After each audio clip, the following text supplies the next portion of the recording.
Jadi selain daripada menghilangkan 170 berapa tadi? 146.000 pekerja yang bekerja di sektor rokok dan tembakau, itu sekaligus juga menghilangkan pekerjaan petani-petani kita. Saya nggak tahu berapa puluh ribu lagi petani tembakau yang ada di daerah Jember, Kudus, daerah mana lagi, Kediri dan lain-lain sebagainya, yang turun-temurun dari zaman nenek moyang mereka dari ratusan tahun yang lalu itu hanya bisa menanam tembakau. Tidak bisa ujuk-ujuk lantas orang biasa nanam tembakau lantas disuruh nanam padi. Nah, belum lagi beberapa kabupaten-kabupaten yang ada di Jawa Tengah, ini daerahnya Ganjar nih.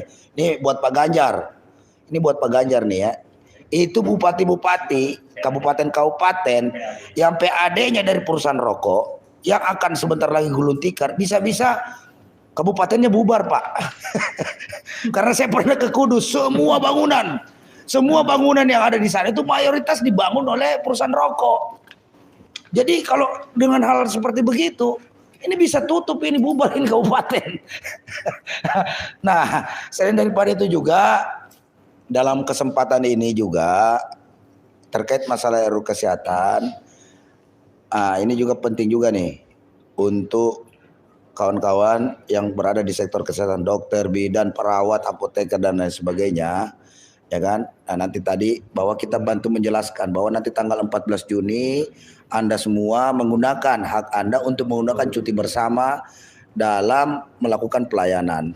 Karena kecewa berat dengan RUU Kesehatan Omnibus Law ini, yang lagi-lagi DPR mengulangi gayanya itu kick and rush, ya kan? Di mana ada kumpul mendekati lantus kabur, ya kan, kucing-kucingan, teori kucing-kucingan terus yang dikembangkan. Jadi memang kalian di DPR ini bandit, ya kan, brengsek, jahanam. Kenapa saya bilang begitu? Karena menurut keterangan dari Ketua Umum PBID, sebelumnya ada draft siluman yang isinya ugal-ugalan, amburadul dan berantakan lah, sama dengan dulu Undang-Undang Omnibus Law Cipta, ada yang salah ketik lah, isinya ngawur, nggak karu-karuan, nggak jelas, bertentangan dengan undang-undang. Lantas kemudian ada hasil balik. Hasil balik ini agak sedikit isi draft itu bagus. Nah, namun tiba-tiba ketika dibahas mau di RUU mau ditetapkan dari menjadi undang-undang, mau diparipurnakan, tiba-tiba yang muncul yang disodorkan oleh pemerintah ada draft siluman.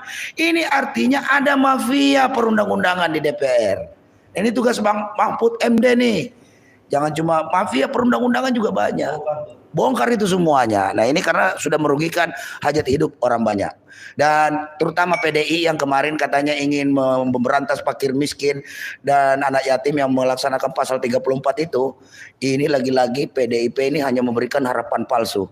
Kenapa saya bilang memberikan harapan palsu? Karena PDIP lah yang menginisiasi pendukung utama lahirnya Undang-Undang Omnibus Law yang ternyata telah menciptakan kemiskinan secara terstruktur, sistematis dan masif bagi seluruh rakyat Indonesia dan kaum buruh. Ini boro-boro mau menghapus fakir miskin, undang-undangnya aja begitu. Jadi tolong jangan bikin logika sesat bagi kepada rakyat Indonesia. Para pemirsa Logika Rakyat, LBH PPMI Channel juga FSPRI Channel, itu tadi dukungan juga kritikan buat pemerintah hari ini yang makin hari makin keblinger, makin ugal-ugalan, amburadul. Juga di DPR yang ditenggarai ada mafia perundang-undangan, jual beli pasal yang sama sekali mengabaikan tata cara pembentukan pembuatan perundang-undangan, di mana hasil balik yang kemudian isinya sudah bagus, ternyata begitu mau disahkan berubah lagi, isinya menjadi kembali ke awal yang mengabaikan kepentingan buruh dan rakyat. Tentu saja dalam kesempatan ini Aliansi Aksi Juta Buruh mendukung gerakan perlawanan kawan-kawan di sektor kesehatan dalam rangka menolak RUU Omnibus Law Kesehatan ini yang akan melaksanakan cuti bersama pada tanggal 14 Juni 2023. Nah, seharusnya pemerintah mikir, jika ada yang terjadi terhadap pelayanan rakyat, maka bukan ini yang disalahkan, tetapi Anda selaku pemangku pemerintah yang memiliki kewenangan membuat perundang-undangan yang sudah ugal-ugalan, amburadul dan keblinger, ingin memaksakan sebuah produk undang-undang yang nyata-nyata sudah diprotes banyak orang. Lagi-lagi Anda mencari legitimasi dengan membuat sebuah RDP, rapat dengar pendapat, dengan oknum-oknum yang mengatasnamakan rakyat. Nah, tentu saja ini sangat berbahaya bagi kondisi politik tanah air yang sebentar lagi akan memasuki pemilihan umum. Ini ngeri-ngeri sedap nih. Jadi dalam kesempatan ini juga saya mendapat kabar bahwa rencananya kawan-kawan dari sektor RTMM akan melakukan aksi unjuk rasa besar-besaran juga pada tanggal 14 Juni nanti di DPR. Yang tentu saja kami selaku Aliansi Aksi Sejuta Buruh Presidium tidak mungkin membiarkan kawan-kawan kami turun sendiri, nggak mungkin. Pastinya ya kita akan ikut bersolidaritas dalam memperjuangkan hak-hak tuntutan-tuntutan mereka.